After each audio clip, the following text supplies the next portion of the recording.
बिस्मिल्लाहिर्रहमानिर्रहीम, अस्सलामु अलैकुम। सिटी 92 न्यूज़ के साथ मैं हूं सना हुसैन। चलते हैं खबरों की जानिब।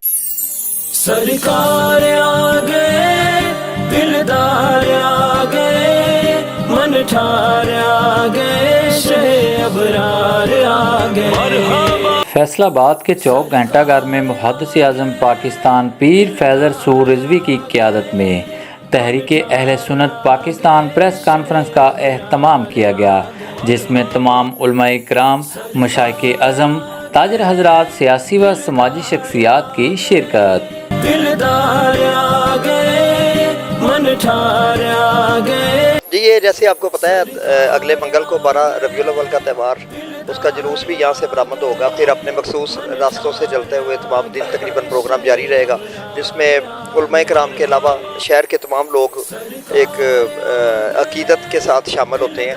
तो उसके इंतज़ाम, सिक्योरिटी और SOP के हवाला से आज मीटिंग भी हुई है और यहाँ पर इस तरह CPO साहब ने भी ख्यालात का इज़हार किया है। तो इंशाल्लाह उस पर मैक्सिमम ड्यूटी भी लगाई जाएगी और उस जुलूस के एक बाकायदा निज़ाम को भी तरतीब से चलाया जाएगा। सरकार आ गए, दिलदार आ गए।